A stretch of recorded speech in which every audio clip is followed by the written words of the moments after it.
Sa isang seminaryo na kilala bilang banal kung saan libu-libong estudyante ang nag-aaral, isang nakakakilabot na lihim ang nakatago sa ilalim mismo ng kanilang mga paa. Walang sinuman sa mga estudyante ang namatay sa lugar na iyon. Hindi bababa sa iyon ang palaging inaangkin. Ang reputasyon ng seminaryo ay napakaganda na binuo sa pundasyon ng karangalan at tagumpay. Ngunit, lahat ng ito ay isang maskara lamang. Nang isagawa ang pagsasaayos ng moske, ang tunog ng bareta na tumama sa marmol na sahig ay sinundan ng isang kakaibang tunog ng pagtaginting. At sa ilalim ng matigas na semento, lumitaw ang isang tanawin na nakapagpatigil ng puso. Isang tumpok ng mga bungo ng tao. 1, 2, 3. Hanggang sa kabuuang 129 na bungo na nakabalot sa lumang sapot ay nagyelo sa oras. Ang insidente ay yumanig sa buong Luzon, maging sa international media. Ang mga residente ng seminaryo ay nabalot sa takot at pagkalito. Sino ang 129 na kaluluwang ito na isinakripisyo? Bakit sila itinago sa ilalim ng pinakabanal na lugar? At kung walang namatay, saan sila nagmula?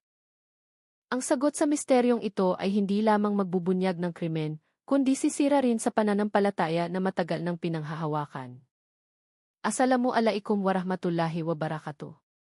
Maligayang pagdating sa channel na ito. Huwag kalimutang i-click ang like, subscribe, at panoorin ang video hanggang sa huli dahil marami tayong matututunang mahalagang aral. Huwag ding kalimutang isulat ang mga panalangin sa comment section. Naway matanggap natin ang lahat ng syafaat sa araw ng pagkabuhay. Ang seminaryo ng Nuestra Senora sa paanan ng Bundok Makiling, Laguna ay palaging nababalot ng kapayapaan. Ang malamig na hangin ng bundok ay nagdadala ng amoy ng sampagita na karaniwang sumasalubong tuwing umaga. Nahahalo sa mga tinig ng libu-libong estudyante na nag-aaral doon. Ang reputasyon nito ay hindi basta-basta. Isang modernong seminaryo na may akreditasyong A, ang mga estudyante nito ay madalas na nagwawagi sa Science Olympiad at kabisado ang Biblia. Marami pang ang estudyante mula sa Singapore at Malaysia ang malalayong dumarating upang mag-aral dito.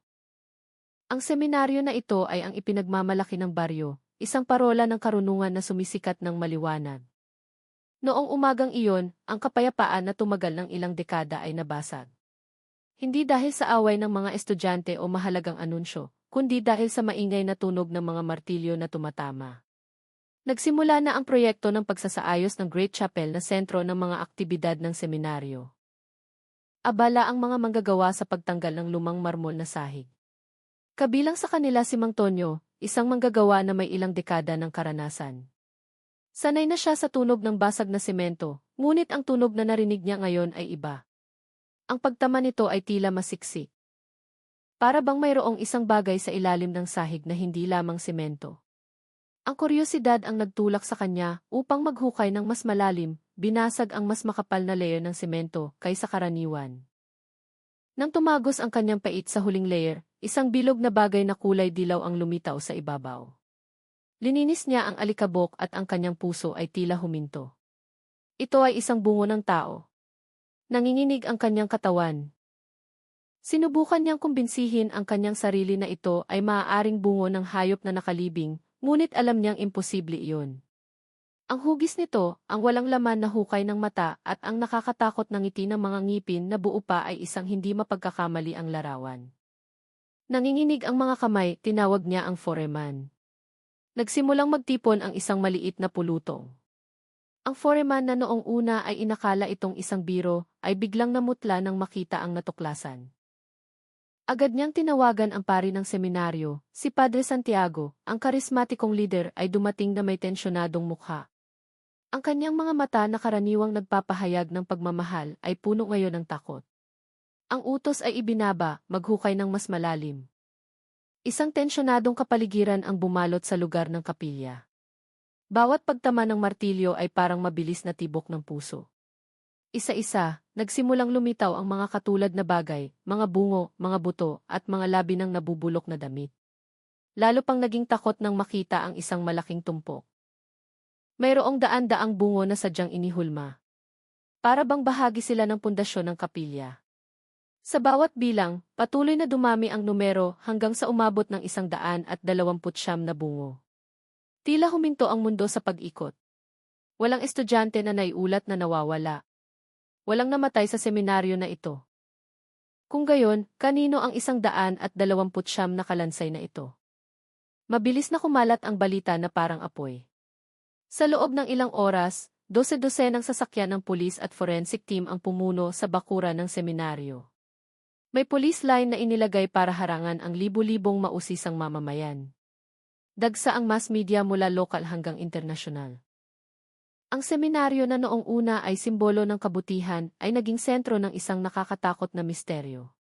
Ang mga estudyante na karaniwang namumuhay ng may disiplina at kapayapaan ay nakulong ngayon sa takot. Nagbubulungan sila, nagtatakutan sa isa't isa. Sa gitna ng kaguluhan, mayroong isang senior student na nagngangalang Fidel. Siya ay 20 taong gulang pa lamang, ngunit mayroon siyang katalinuhan at pananaw na higit pa sa kanyang edad. Siya ay palaging may pag-aalinlangan sa mga kwento na masyadong perpekto. At ang kwento tungkol sa mapayapang seminaryo na ito ay tila hindi makatwiran para sa kanya. Mayroong isang bagay na tinatago. Paano nangyari na walang nakapansin sa konstruksyon sa ilalim ng sahig ng kapilya? Paano nangyari na walang estudyante ang nawala? Kinagabihan, matapos humupa ang ingay, sumilip si Fidel sa dormitoryo ng mga junior student. Gusto niyang maghanap ng kapayapaan, iwasan ang walang katapusang bulungan. Ngunit doon, natagpuan niya ang isa pang trahedya. Sa likod ng banyo ay nakahiga ang katawan ng isang junior student na nagngangalang Joel. Ang kanyang katawan ay matigas, ang kanyang mukha ay maputla. Nagulat si Fidel, ngunit ang mas nakakagulat ay ang kakaibang sugat sa liig ni Joel, na parang malalim na hiwa. Ang mga pari at iba pang estudyante ay nag-claim na si Joel ay namatay dahil sa isang aksidente, nadulas sa banyo. Alam ni Fidel na iyon ay isang kasinungalingan. Masyadong maayos ang sugat sa liig ni Joel para sa isang aksidente. Sigurado siya na pinatay si Joel. At ang pagpatay na ito ay may kinalaman sa pagtuklas ng 129 na bungo. Itinago ni Fidel ang pag-aalinlangan na ito sa kanyang sarili. Alam niyang hindi siya makakapagtiwala sa sinuman. Maging sa mga taong matagal na niyang iginagalang sa seminaryo. Sa nagliliyab na determinasyon, nagpasya siyang hanapin ang katotohanan anuman ang panganib. Sa likod ng peking kapayapaan ng seminaryo na ito, alam niyang mayroong mas madilim na lihim kaysa sa kanyang naisip. Ang takot ni Fidel sa pagkamatay ni Joel ay hindi lamang tungkol sa trahedya ng isang estudyante, kundi pati na rin sa kakaibang paraan ng kanyang pagkamatay. Ang hiwa sa liig ay parang isang pirma na humahamon sa sentido komon. Nang nagmamadaling isara ng mga pari at pulis ang kaso bilang isang aksidente, alam ni Fidel na hindi na niya mapagkakatiwalaan ang otoridad sa kapaligiran na dapat ay pinakaligtas.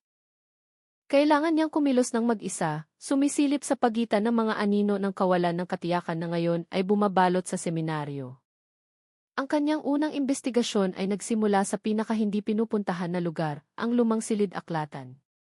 Ang gusaling iyon, na matatagpuan sa isang liblib na sulok ng seminaryo, ay halos hindi na binibisita ng mga modernong estudyante. Mas pinili nila ang bagong Digital Study Center. Ang hangin sa loob ay malambot at malamig, puno ng amoy ng lumang papel at alikabok. Ang sikat ng araw na pumapasok mula sa mga bitak ng bintana ay tanging mga tuldok lamang na sumasayaw sa pagitan ng mga tumpok ng makakapal na libro. Hinanap ni Fidel ang mga lumang dokumento, mga talaan ng kasaysayan, anumang maaaring magbigay sa kanya ng pahiwatig tungkol sa nakaraang buhay ng Nuestra Senora. Naalala niya ang malabo na mga kwento na kumalat sa mga senior student tungkol sa isang nawawalang henerasyon ilang dekada na ang nakalipas na sinasabing hindi na nakabalik sa kanilang tahanan. Isa sa kanila ay isang estudyante na kilala sa kanyang katalinuhan. Ngunit bigla na lamang nawala. Ang pangalan niya ay Leo. Maraming oras ang ginugol ni Fidel sa paglakad sa mga matataas na estante ng libro hanggang sa makita niya ang isang bahagi na mukhang pinakaluma. Ang estante ay naglalaman ng mga libro na tila hindi nahahawakan sa loob ng maraming taon. Sa likod mismo ng tumpok ng mga lumang libro ng panalangin, naramdaman niya na mayroong kakaiba. Isang maliit na siwang sa pagitan ng mga libro. Hinila ito ni Fidel at natuklasan niya ang isang libro na may lumang takip na gawa sa balat na halos nawasak na. Ang libro ay walang pamagat, tanging mga inisyal na EDEG ang bahagyang nakaukit sa harap. Mabilis na tumibok ang kanyang puso. Ito ay tiyak na diary ni Leo. Nanginginig ang kanyang mga kamay, binuksan niya ang unang pahina.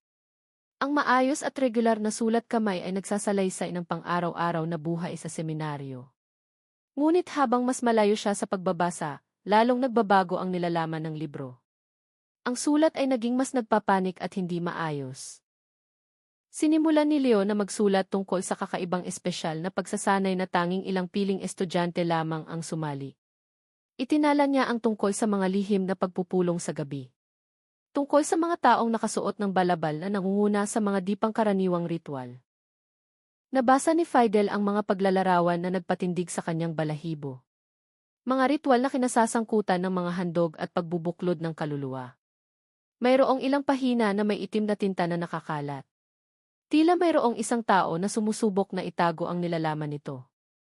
Ngunit ang pinakanakakakilabot ay ang mga larawan na kanyang natagpuan. Ang magaspang na sketch ng isang silid sa ilalim ng lupa na may altar sa gitna at isang kakaibang simbolo na madalas niyang makita sa bahagi ng kapilya na inaayos.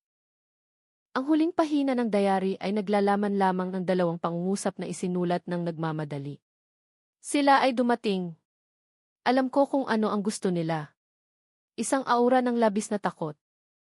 Alam niyang natuklasan niya ang susi sa misteryong ito, isang bakas na nagbalik sa kanya sa madilim na nakaraan ng seminaryo. Nang gabing iyon, hindi makatulog si Fidel. Ang diary ni Leo ay tila isang mabigat na pasanin sa kanyang mga kamay. Alam niyang hindi niya maaaring itago ang impormasyong ito ng mag-isa. Kailangan niya ng kaalyado, isang taong lubos niyang mapagkakatiwalaan. Isang taong may otoridad, ngunit mayroon ding moral na integridad. Isang taong matagal na niyang tinitingnan bilang isang ama. Naalala niya si Padre Jose, ang kanyang spiritual advisor na kilala sa kanyang karunungan at kabaitan. Naniniwala si Fidel na tutulungan siya ni Padre Jose. Sa matinding determinasyon, dinala ni Fidel ang diary sa opisina ni Padre Jose. Ang pinto ng silid ay laging bukas para sa mga estudyante at pumasok si Fidel na may magkahalong damdamin ng pag-asa at takot. Sinalubong siya ni Padre Jose ng mainit na ngiti. Ang kanyang matatandang mata ay nagpapahayag ng kapayapaan na nakakagaan ng loob. Ano ang problema, Fidel? Mukhang nababagabag ka, malambing niyang tanong. Inilagay ni Fidel ang diary sa mesa. Padre, nakita ko ito. Sa tingin ko ay may kinalaman ito sa natuklasan sa kapilya. Pakiusap, basahin ninyo. Unti-unting nawala ang ngiti sa mukha ni Padre Jose. Ang kanyang mga mata ay nakatingin sa libro na may tingin na mahirap basahin. May kaunting kislap ng pagkagulat at marahil takot. Hindi nagawa ni Fidel na kumpirmahin iyon. Dahan-dahang kinuha ng pari ang libro at binuklat. Biglang lumamig ang hangin sa silid. Naramdaman ni Fidel na mayroong mali. Ito ay lumang dokumento lamang, anak. Hindi mo na kailangan masyadong pag-isipan. Siguro, sulat lamang ito ng isang estudyante na may malawak na imahinasyon dati, sabi ni Padre Jose. Ang kanyang boses ay tila walang laman, iba sa Padre Jose na kilala niya. Ngunit Padre, mayroon ditong sketch ng silid sa ilalim ng lupa at mayroon ding mga nakakalat na sulat na sadyang ginawa para itago ang nilalaman nito, giit ni Fidel. Biglang nagring ang telepono ni Padre Jose. Kinuha niya ito at nagsalita ng nagmamadali. Pasensya na, Fidel, may mahalagang kailangan akong asikasuhin. Maaari kang bumalik mamaya. Naramdaman ni Fidel na pinapaalis siya ng banayad. Iniwan niya ang diary sa mesa, umaasa na babasahin ito ni Padre Jose at kikilos. Ngunit hindi niya mapigilan ang kuryosidad. Pagkaalis ni Padre Jose, bumalik si Fidel sa silid. Hindi nakakandado ang pinto. Sa loob, nakita niya ang tanawin na nakapagbasag ng kanyang puso. Si Padre Jose na sinasabing may mahalagang kailangan asikasuhin ay nakaupo sa kanyang upuan at nagmamadaling pinupunit ang ilang pahina mula sa diary. Ang itim na tinta sa kanyang mga kamay ay bumasa sa mga pahinang kanyang pinunit. Naramdaman ni Fidel na kumulo ang kanyang dugo. Padre, ano ang ginagawa ninyo? Lumingon si Padre Jose. Ang kanyang mukha ay kasing putla ng bulak. Ang kanyang mga mata ay puno ngayon ng malamig na galit. Hindi siya sumagot, tiningnan lamang si Fidel ng isang nakakatakot na tingin.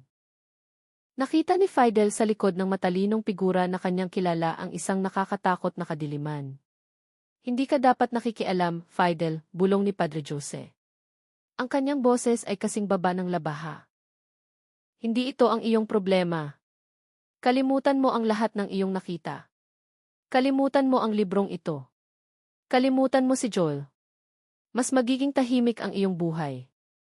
Naramdaman ni Fidel na siya ay pinagtaksilan. Ang kanyang paggalang ay nawasak. Bakit, Padre? Ano ang inyong itinatago? Para sa iyong kabutihan lamang, dahan-dahang sagot ni Padre Jose, unti-unting muling nakakuha ng kontrol. Ngunit ang kanyang malamig na mga mata ay nagbigay na ng hindi binibigkas na sagot. Alam ni Fidel na nagkamali siya. Pinagkatiwalaan niya ang maling tao. Si Padre Jose ay bahagi ng palaisipan na ito at tinatago niya ang isang lihim na mas malaki pa sa 129 na bungo.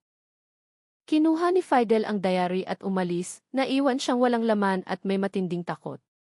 Talagang mag-isa siya.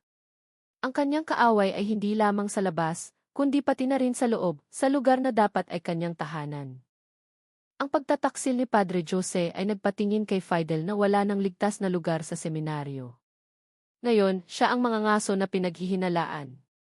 Kailangan niyang kumilos ng mabilis at matalino.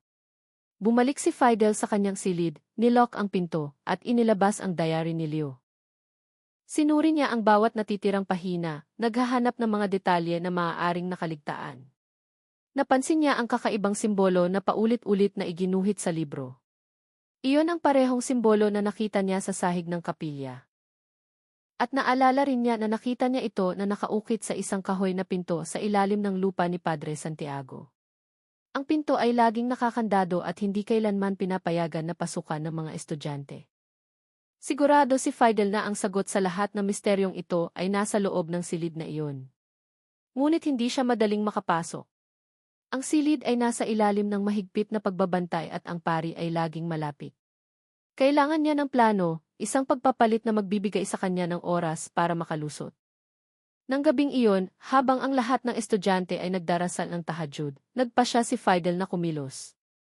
Nagsuot siya ng itim na damit upang maging bahagi ng kadiliman. Sumilik siya patungo sa silid sa ilalim ng lupa ng pari. Mabilis na tumibok ang kanyang puso. Ang kanyang kutob ay nagsasabi na siya ay nasa malaking panganib. Nakita niya ang pari at si Padre Jose sa loob ng kapilya. Ngunit alam din niya na mayroong mga lihim na gwardiya na maaaring nagtatago sa paligid doon. Nang dumating siya sa harap ng kahoy na pinto, hinawakan niya ang inukit na kakaibang simbolo.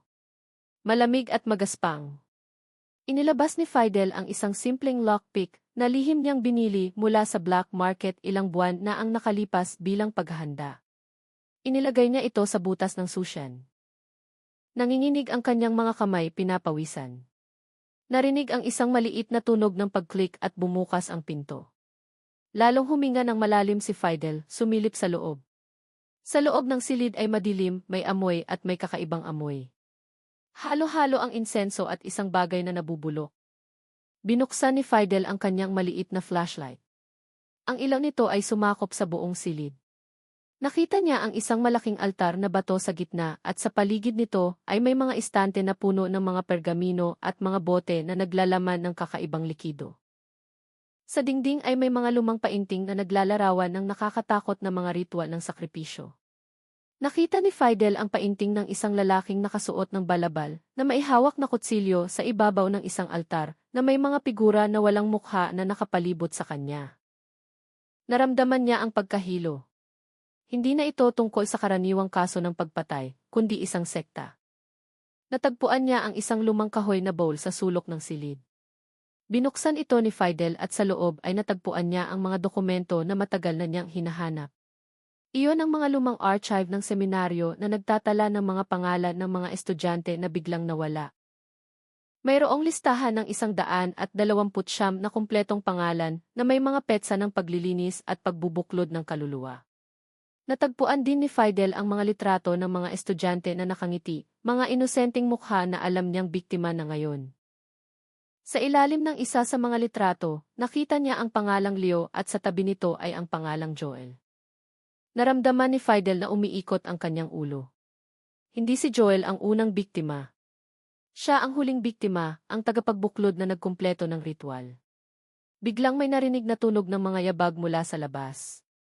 Bumukas ang pinto ng silid at ang liwanag ng flashlight ay sumilaw sa mga mata ni Fidel. Ang figura na nakatayo doon ay hindi ang pari, kundi si Padre Simon, ang guro ng kasaysayan na laging mukhang kalmado at matalino. Ang mukha ni Padre Simon na karaniwang palakaibigan ay ngayon ay nagyelo, ang kanyang mga mata ay nagpapahayag ng nakakatakot na galit. Hindi ka dapat narito, bulong niya ng malamig.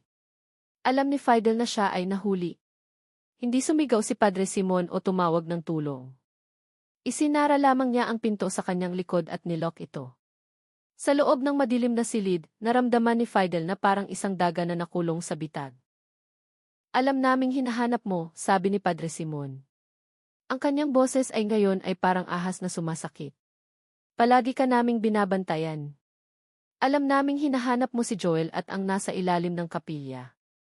Mahigpit na kinapitan ni Fidel ang mga dokumento. Kayo ay mga halimaw, bulong niya. Nanginginig ang kanyang boses. Ngumiti lamang si Padre Simon ng mapanukso. Halimaw. Kami ay mga tagapagbantay. Kami ang mga tagapagmana ng isang tradisyon na magdadala ng tagumpay sa relihiyon. Hindi mo kailanman mauunawaan. Ang mga kaluluwang isinakripisyo namin ay hindi namatay ng walang saysay. Sila ay nabubuhay sa pundasyon na ito. Nagbibigay ng walang limitasyong espiritual na enerhiya sa seminaryo. Maaari naming gawing pinakamahusay na sentro ng relihiyon sa mundo ang seminaryo na ito. Ngunit dahil sa iyo, lahat ng iyon ay nanganganib ngayon. Naisip ni Fidel na si Padre Simon ay bahagi ng sekta na iyon at hindi siya nag-iisa. Mayroong iba pa sa seminaryo na sangkot. Tinitigan siya ni Fidel ng walang laman na tingin. Pinatay ninyo sila. Pinatay ninyo si Joel. Pinatay ninyo ang kaibigan ko. Ang kanyang kamatayan ay isang sakripisyo, sagot ni Padre Simon. Ang kanyang mukha ay ngayon ay mukhang panatiko. Ginawa namin ang lahat ng ito para sa mas malaking kabutihan. Ngayon, ibigay mo sa akin ang mga dokumento, anak. At papayagan kitang umalis. Umiling si Fidel na parang nabigo. Hindi niya hahayaang malibing muli ang katotohanan ito. Hindi ko ibibigay sa iyo. Bumuntong hininga ang pari na tila nabigo. May malaking potensyal ka, Fidel. Sayang at pinili mo ang maling landas. Biglang naglabas si Padre Simon ng isang maliit na kutsilyo mula sa kanyang balabal. Matulis ang kutsilyo, kumikinang ang dulo nito sa ilalim ng ilaw ng flashlight ni Fidel. Umurong si Fidel, bumangga sa altar sa likod niya. Ano ang ginagawa ninyo? Katulad ni Joel, bulong ni Padre Simon, ikaw ay magiging tagapagbuklod ng mga kaluluwang isinakripisyo namin. Ikaw ang magiging huli. Naramdaman ni Fidel ang matinding takot. Siya ang susunod na biktima. Hindi siya makatakas. Humakbang pasulong si Padre Simon, may baliw na ngiti sa kanyang mukha. Huwag kang mag-alala, maging bahagi ka namin. Ang iyong kaluluwa ay magsasama sa pundasyon ng seminaryo na ito. Hindi makapag-isip ng malinaw si Fidel. Nakulong siya sa madilim na silid kasama ang isang lalaki na handang pumatay sa kanya. Tiningnan niya ang kutsilyo sa kamay ni Padre Simon at naalala niya ang sugat sa liig ni Joel. Hindi niya hahayaan ang kanyang sarili na magtapos tulad niyan. Alam niyang kailangan niyang lumaban. Kailangan niyang lumabas doon at ibunyag ang lahat ng krimen na ito. Sa adrenaline na umaakyat, itinapon ni Fidel ang kanyang maliit na flashlight sa mukha ni Padre Simon na nagpaggulat sa lalaki. Sa mahalagang segundo na iyon, tumakbo si Fidel sa pinto. Sinubukan niyang buksan ito, ngunit nakakandado ang pinto. Sumigaw si Padre Simon, hindi ka makakatakas. Hinabol niya si Fidel. Handa nang saksakin ang kutsilyo sa kanyang kamay. Naramdaman ni Fidel na sasabog ang kanyang puso. Tumingin siya sa paligid, naghahanap ng labasan, naghahanap ng anumang magagamit niya para ipagtanggol ang sarili. Nakita niya ang isang maliit na bintana malapit sa kisam na masyadong mataas para maabot niya. Nakita rin niya ang isang bakal na baras malapit sa kahoy na bowl. Nang hindi nag-iisip, kinuha ni Fidel ang baras. Lumingon siya at inihanda ito. Handa nang lumaban. Nagsimula na ang bagong kabanata sa laro ng buhay at kamatayan. Inyugyog ni Fidel ang bakal na baras ng buong lakas. Hindi para umatake, kundi para makalikha ng distansya. Ang baras ay malakas na tumama sa altar na bato, nagkalat ng alikabok at maliliit na piraso ng bato. Napakalakas ng tunog kaya nasira ang nakakatakot na katahimikan at ang etyo na nabuo ay tila nag-imbita ng hindi inaasahang presensya. Napilitang umatras si Padre Simon na nagulat. Ang kanyang mga mata ay nagpapahayag ng kabaliwan. Hindi siya makapaniwala na ang isang mahinang estudyante ay maglalakas loob na labanan siya. Sumugod siya muli. Ang kanyang kutsilyo ay nakatutok sa dibdib ni Fidel. Umiwas si Fidel, ginamit ang baras bilang kalasag. Mabilis na tumibok ang kanyang puso, nagpadala ng adrenaline sa buong katawan niya. Naramdaman niya ang lakas na hindi pa niya naramdaman noon. Ito ang lakas ng determinasyon na mabuhay, upang ibunyag ang katotohanan, upang ipaghiganti ang kanyang kaibigan. Muling umatake si Padre Simon. Sa pagkakataong ito, mas mabilis at mas mabangis. Hinarangan ni Fidel ang kutsilyo ng bakal na baras at ang tunog ng metal na nagbanggaan ay malinaw na narinig. Ginagamit ni Fidel ang lahat ng kanyang lakas upang itulak pabalik si Padre Simon na nawala ng balanse at natumba. Ngunit hindi sumuko si Padre Simon. Mabilis siyang bumangon, sumisigaw ng garalgal na boses. Hindi mo kami mapipigilan. Malapit nang matapos ang ritual. Biglang may malakas na katok mula sa pinto. Buksan ang pinto. Pulis ito.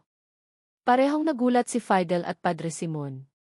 Napalingon si Padre Simon sa pinto na may takot at muling tiningnan si Fidel na may naglalagablab na mata. Wala siyang gaanong oras. Kailangan niyang tapusin si Fidel bago makapasok ang pulis. Sumugod si Padre Simon ngunit sa pagkakataong ito, handa na si Fidel. Inihagis ni Fidel ang kanyang baras patungo sa kutsilyo ni Padre Simon, pinatumba ang sandata sa sahig. Sinubukan ni Padre Simon na kunin ito, ngunit sinipa ni Fidel ang kutsilyo sa sulok ng silid. Sumugod si Padre Simon na desperado kay Fidel, sinubukan siyang sakalin. Lumaban si Fidel, kinakalmot at sinisipa. Naglaban sila sa maalikabok na sahig. Biglang bumukas ang pinto at ang mas maliwanag na ilaw ng flashlight ay sumikat sa silid. Si Kapitan David ay nakatayo sa pinto na may ilang nakasaka na pulis. Mabilis silang kumilos. 2 pulis ang humawak kay Padre Simon na sumisigaw pa rin ng histerikal tungkol sa sakripisyo at kabanalan. Lumapit si Kapitan David kay Fidel na nakahiga sa sahig, humihingal. Agad na bumangon si Fidel at iniabot ang mga dokumento na mahigpit niyang hawak. Ito ang ebidensya, sir. Nanginginig ang kanyang boses. Tiningnan ni Kapitan David ang tumpok ng mga dokumento, ang kanyang mga mata ay nagpapahayag ng kasiyahan. Nakita niya ang mga litrato at listahan ng mga pangalan. Alam naming nasa panganib ka, Fidel, sabi niya. Palagi ka naming binabantayan. Nakahanap kami ng mga kahinahinalang bakas na tumuturo kay Padre Simon. Ngunit wala kaming sapat na ebidensya. Ikaw ang nagbigay sa amin ng lahat ng kailangan namin. Nakaramdam ng kaginhawaan si Fidel. Ang mabigat na pasanin na matagal na niyang pinasan mag-isa ay ngayon ay nawala. Hindi na siya nag-iisa. Mayroon na siyang Kapitan David at ang kanyang koponan sa kanyang tabi. Nagawa niyang ibunyag ang nakakatakot na katotohanan, ngunit alam niyang hindi pa tapos ang kanyang laban. Ito ay simula pa lamang. Nagsimula na ang bagong kabanata ng mas malaking investigasyon. Dinala si Fidel sa istasyon ng pulis. Hindi bilang suspect, kundi bilang pangunahing saksi. Umupo siya sa interrogation room kasama si Kapitan David sa kanyang harap, nakikinig sa lahat ng kanyang sinabi. Binigyan ni Kapitan David si Fidel ng isang tasa ng mainit na tsaa, at ang kanyang mga mata ngayon ay nagpapahayag ng malalim na paggalang. Napakabata mo, sabi ni Kapitan David. Maraming mas matatanda at mas malakas kaysa sa iyo ang hindi maglalakas loob na gawin ang ginawa mo. Natahimik lamang si Fidel. Naramdaman niya ang kawalan. Nawala sa kanya ang lahat ng kanyang pinahahalagahan, mga kaibigan, mga guro, at ang lugar na tinatawag niyang tahanan. Matagal na naming pinaghihinalaan ang seminaryo na ito, simula ni Kapitan David. Bawat taon nakakatanggap kami ng mga ulat tungkol sa mga estudyante na biglang nawawala. Ngunit ang bawat ulat ay laging isinasara. Sinasabi na umuwi sila o lumipat. Hindi namin mapapatunayan iyon. Sa loob ng matagal na panahon, Masyado silang malakas. May koneksyon sila kahit saan. Maging sa loob ng aming sariling institusyon. Alam naming may mali, ngunit hindi namin alam kung ano. Hanggang sa dumating ka, hanggang sa natuklasan mo ang diary, hanggang sa dinala mo sa amin ang ebidensya. Binuksan ni Kapitan David ang mga dokumento na dinala ni Fidel. Ipinakita niya ang isang dokumento na naglalaman ng kasaysayan ng sekta.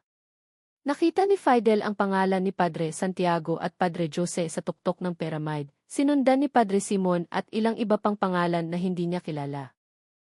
Sila ang mga tagasunod ng banal na ritual, paliwanag ni Kapitan David. Ang kanilang ideolohiya ay baliw. Naniniwala sila na sa pamamagitan ng pag-aalay ng mga dalisay na kaluluwa ng mga pinakamatapat na estudyante, maaari nilang ikabit ang kanilang espiritual na enerhiya sa pundasyon ng seminaryo. Naniniwala sila na sa pagbubuklod ng kaluluwa na ito, maaari nilang gawing sentro ng kapangyarihan at impluwensya ang seminaryo na walang hanggan. Hindi sila pumatay para sa materyal na pakinabang, kundi para sa espiritual na kapangyarihan na pinaniniwalaan nilang magpapakita sa kanila bilang mga pinuno ng mundo. Sila ay mga halimaw na may mukha ng anghel.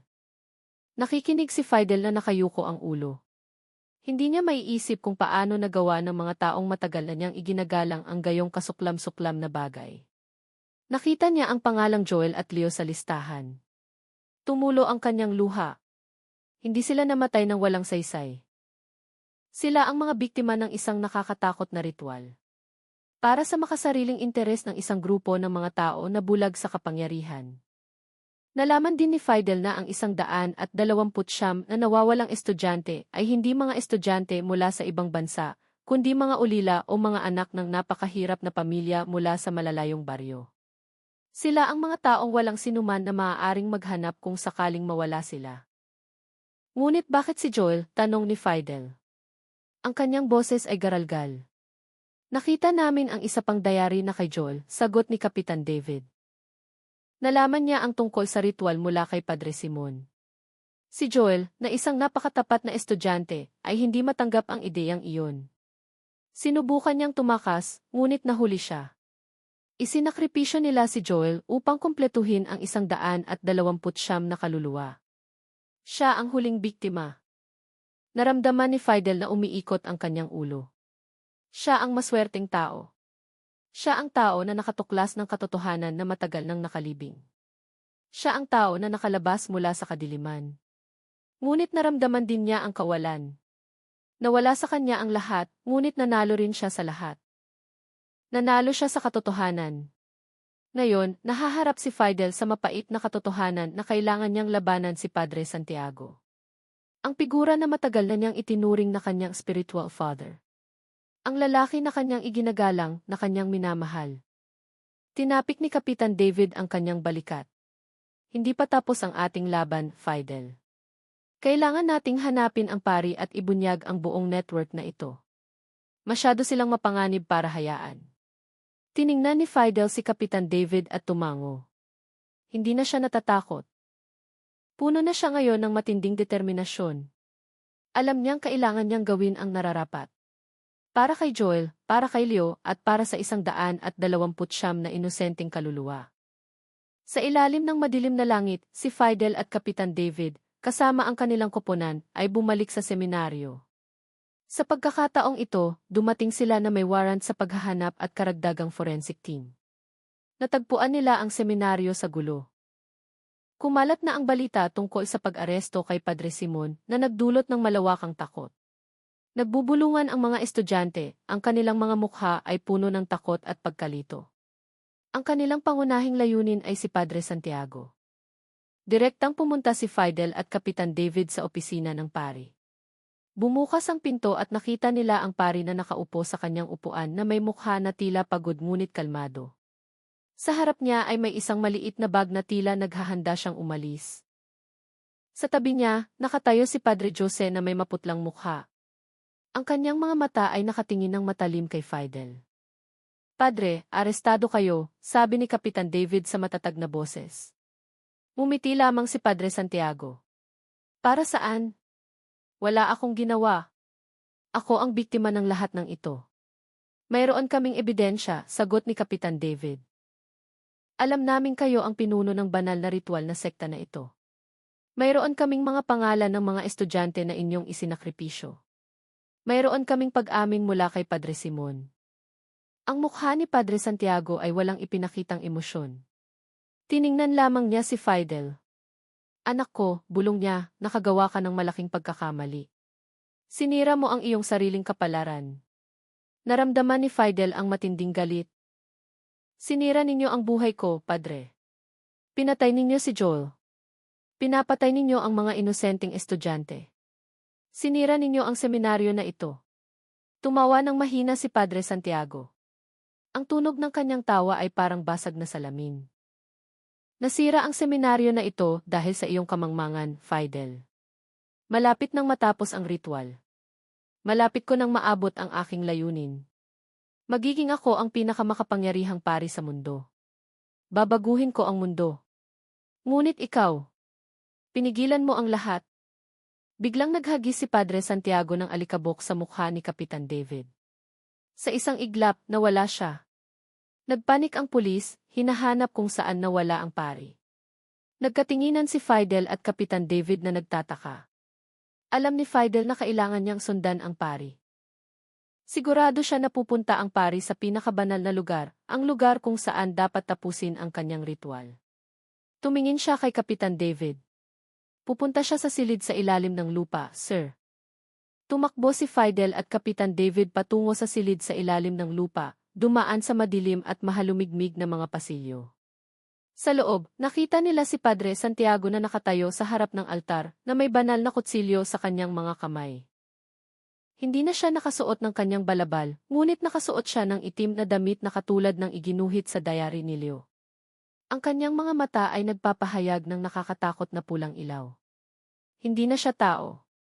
Siya ay isang halimaw na puno ng puot. Dumating ka, Fidel, bulong ng pari. Ang kanyang boses ngayon ay parang tunog mula sa impyerno. Gusto mo akong makitang masira? Hindi. Ipapakita ko sa iyo kung ano ang mangyayari kung hindi ka nakialam. Inangat ng pari ang kanyang kamay at biglang sumikat ang altar na bato. Naramdaman ni Fidel ang malaking enerhiya na dumadaloy mula sa altar na nagpagpag sa kanyang katawan. Naramdaman niya na parang libu-libong kaluluwa ang sumisigaw sa paligid niya. Tumingin si Fidel sa paligid, naghahanap ng paraan upang pigilan ang pari. Nakita niya ang isang bote ng salamin sa istante na naglalaman ng pulang likido. Naalala niya ang painting sa diary ni Leo, kung saan ipinakita ang isang ritual na kinasasangkutan ng likido. Alam ni Fidel na kailangan niyang sirain ang bote. Ngunit hindi siya makakilos. Masyadong malakas ang enerhiya mula sa altar kaya't siya ay nakatali. Hindi mo ako mapipigilan, Fidel, bulong ng pari. Itinali kita ng mahika. Ikaw ay magiging bahagi namin. Ang iyong kaluluwa ay magsasama sa pundasyon ng seminaryo na ito. Biglang naghagi si Kapitan David ng isang bakal na baras patungo sa pari, binasag ang bote ng salamin sa altar. Bumuhos ang pulang likido sa sahig at nawala ang ilaw mula sa altar. Ang enerhiya na nagtatali kay Fidel ay naputol. Sumigaw ang pari, ang kanyang boses ay puno ng galit. Hindi. Sinira mo ang lahat. Sumugod siya kay Kapitan David, ngunit binaril siya ni Kapitan David. Bumagsak ang pari sa sahig. Dumaloy ang dugo mula sa kanyang dibdib. Pinatay mo. Pinatay mo ako, bulong niya bago isara ang kanyang mga mata magpakailanman. Naramdaman ni Fidel ang kawalan. Nanalo siya sa laban ngunit nawala sa kanya ang lahat. Nakita niya si Padre Jose na inaresto ng pulis. Ang mga mata ni Padre Jose ay nakatingin kay Fidel na may tingin na puno ng pagsisisi. Patawad, Fidel, natatakot lamang ako. Hindi ko kayang tanggihan ang pari. Minahal ko siya, bulong niya. Bulag na pag-ibig, Padre, sagot ni Fidel. Ang bulag na pag-ibig ay pumatay ng 120 estudyante. Tinapik ni Kapitan David ang kanyang balikat. Tapos na ito, Fidel. Nanalo tayo. Hindi sumagot si Fidel. Tiningnan lamang niya ang bangkay ni Padre Santiago na nagtatago sa likod ng mukha ng anghel. Alam niyang nabunyag na ang katotohanan. Ngunit alam din niya na hindi kailanman maghihilom ang sugat sa kanyang puso. Nawala sa kanya ang kanyang kaibigan, guro, at ang lugar na tinawag niyang tahanan. Ngunit, iniligtas niya ang libu-libong iba pang buhay. At para doon, laging siya ay magpapasalamat. Ngayon, siya ay naging bayani na hindi niya kailanman inakala. Ilang linggo matapos ang pag-aresto, si Fidel ay nasa istasyon ng pulis. Umupo siya sa harap ni Kapitan David na ngayon ay nakatingin sa kanya, hindi na may paggalang ng isang pulis sa isang saksi, kundi bilang isang ama sa kanyang anak. Ang silid ay puno ng mga dokumento at litrato mula sa seminaryo. Mga labi ng isang krimen na ngayon ay naging kaso ng bansa. Fidel, simula ni Kapitan David. Ang kanyang boses ay kalmado. May ilang bagay na kailangan mong malaman. Ipinakita niya kay Fidel ang isang forensic report.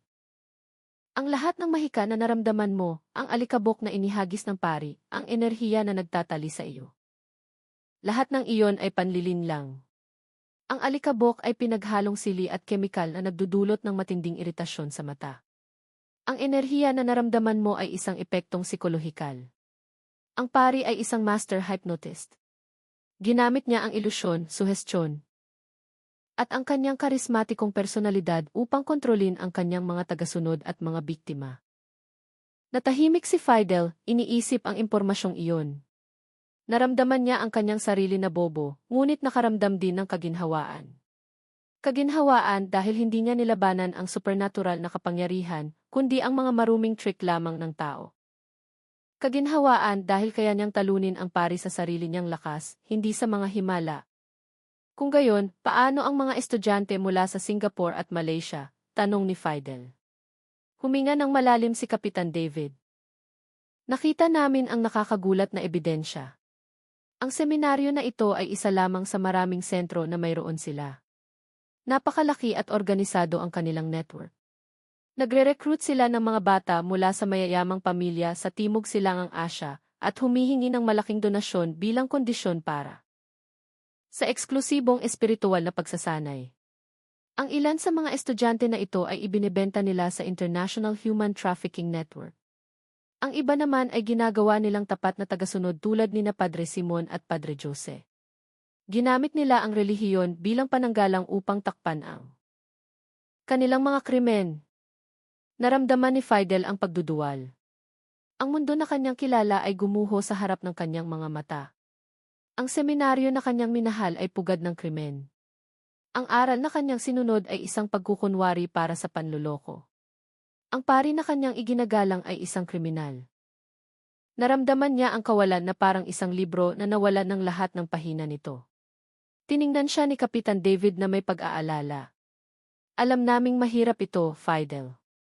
Ngunit iniligtas mo ang maraming buhay. Pinigilan mo ang isang krimen na matagal nang nangyayari.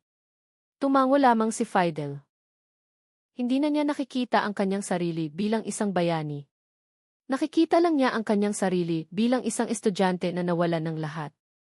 Ang kaso ng seminaryo ng Nuestra Senora ay naging pangunahing balita sa buong mundo. Ang mga litrato at pangalan ng mga biktima ay inilathala, na nagbigay ng sagot sa maraming pamilya mula sa malalayong baryo kung saan nawala ang kanilang mga anak. Ang mga estudyanteng nakaligtas ay dinala sa ligtas na lugar. Si Padre Jose, Padre Simon, at ang iba pang mga tagasunod ng pari ay dinala sa hukuman at nahatulan ng pinakamabigat na parusa. Ang seminaryo mismo ay ganap na winasak. Lahat ng nasa loob nito, mula sa pundasyon hanggang sa bubong, ay giniba. Si Fidel ang naging pangunahing saksi sa paglilitis. Sinabi niya ang bawat detalye mula sa pagtuklas ng mga bungo, ang pagkamatay ni Joel hanggang sa kanyang labanan sa pari. Bawat salita na kanyang binigkas ay tila mabigat, ngunit nagpapalaya rin. Inilaan niya ang kanyang buhay upang matiyak na hindi na muling mangyayari ang trahedyang ito. Itinatag niya ang isang maliit na pundasyon sa baryo na naglalayong tulungan ang mga ulila na gustong mag-aral sa seminaryo. Hindi na siya nagtatangka ng masama sa seminaryo. Gusto lang niyang tiyakin na wala ng institusyon na gagamit ng relihiyon para sa krimen. Nakikipag-ugnayan pa rin siya kay Kapitan David. Madalas silang nagkikita, nag-uusap tungkol sa iba pang katulad na kaso at kung paano ito maiiwasan. Si Fidel ay naging tagapayo ni Kapitan David sa mga kaso na kinasasangkutan ng diumano'y krimen sa likod ng mga institusyong pangrelihiyon. Ginamit niya ang kanyang karanasan upang tulungan ang iba.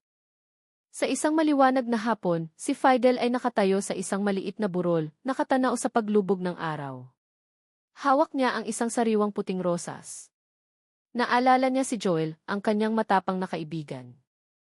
Inilagay niya ang bulaklak sa ibabaw ng isang walang pangalan na lapida na siya mismo ang nagtayo at bumulong, "Nagawa natin, Joel, nagawa natin." Humahangin ang hangin, inilipat ang bulaklak na parang nakangiti si Joel. Alam ni Fidel na hindi niya kailanman malilimutan ang lahat ng nangyari. Ngunit hindi na siya nakakaramdam ng kawalan. Puno na siya ngayon ng pag-asa. Nakita niya ang layunin ng kanyang buhay. Upang maging tagapagbantay ng katotohanan, upang matiyak na wala ng inosenteng kaluluwa ang magiging biktima ng krimen sa likod ng mukha ng kabutihan. Hindi na natatakot si Fidel sa kadiliman. Siya ngayon ay naging isang maliwanag na ilaw. Isang taon na ang lumipas mula ng araw na iyon. Mula nang ang nakakatakot na katotohanan na nakalibing sa ilalim ng sahig ng kapilya ay sa wakas ay lumitaw sa ibabaw. Ang Nuestra Senora Seminaryo na dating nakatayo bilang parola ng karunungan ay ngayon ay tanging mga guho lamang ng trauma at mga tanong na walang sagot. Ang mga walang laman na gusali, ang mga inabandonang dormitoryo, at ang kapilya na sarado ay naging tahimik na monumento para sa 129 na nawawalang kaluluwa. Hindi na doon nakatira si Fidel. Bumalik siya sa kanyang bayan, malayo sa mga anino ng kadiliman na halos kumitil sa kanyang buhay. Ngunit ang mga alaala ay hindi kailanman nawala. Bawat gabi ay pinapangarap pa rin niya ang tingi ng mga mata ng pari na puno ng kabaliwan at ang mga sigaw ng mga nakulong na kaluluwa. Hindi na niya nakikita si Joel bilang isang malamig na bangkay, kundi bilang isang matapang na kaibigan na ang sakripisyo ay naging unang sulo na nagpaliwanag sa madilim na landas. Sa isang maliit na burol sa baryo, nagtayo si Fidel ng isang simpleng monumento, isang walang pangalan na lapida na inilaan niya para sa mga ulila na estudyante na namatay. Wala silang pamilya na maaaring maghanap sa kanila. Walang sinuman na maaaring magbigay sa kanila ng disenteng seremonya ng libing.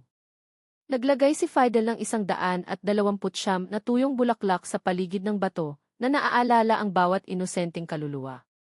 Madalas siyang nakaupo doon, nakatanaw sa paglubog ng araw at nakikipag-usap sa kanila na parang buhay pa sila. Nagkwento siya tungkol sa hustisya na sa wakas ay nakamit, tungkol kay Padre Jose na ngayon ay nakakulong, at kung paano niya, isang ordinaryong estudyante, ay nagawang pigilan ang isang nakakatakot na ritual. Paminsan-minsan ay dinadalaw siya ni Kapitan David, nagdadala ng balita mula sa lungsod at tinitiyak na maayos si Fidel. Nagbago ang kanilang relasyon. Hindi na sila pulis at saksi, kundi dalawang tao na nakatali sa isang nakakatakot na karanasan. Sinabi ni Kapitan David na ang kasong ito ay mananatiling alaala magpakailanman bilang kaso ng madilim na seminaryo na nagbunyag ng madilim na bahagi ng isang institusyong itinuturing na banal. Nakikinig lamang si Fidel. Alam niyang hindi kailanman matatapos ang kwentong ito. Alam niyang kailangan niyang mabuhay na may sugat na ito magpakailanman na may pasanin ng 129 na kaluluwa na kanyang iniligtas. Isang araw, isang maliit na bata ang lumapit kay Fidel. "Sino sila, kuya?" tanong niya, na tumuturo sa monumento. Ngumiti si Fidel, isang ngiti na tila mapait. "Sila ay mga bayani," sagot niya. "Sila ang mga estudyante na nag-alay ng kanilang sarili para sa mas malaking kabutihan." Tumango ang bata at umalis. Muling tiningnan ni Fidel ang araw na nawawala sa likod ng abot-tanaw. Alam niya na hindi pa tapos ang kanyang gawain. Inilaan niya ang kanyang buhay upang matiyak na wala ng inosenteng kaluluwa ang magiging biktima ng krimen sa likod ng mukha ng kabutihan. Siya ang magiging tagapagbantay ng katotohanan. Nagpapasalamat ako sa lahat ng nag-like at nag-subscribe. Ipinagdarasal ko na naway palagi kayong malusog, mahaba ang buhay at mayaman.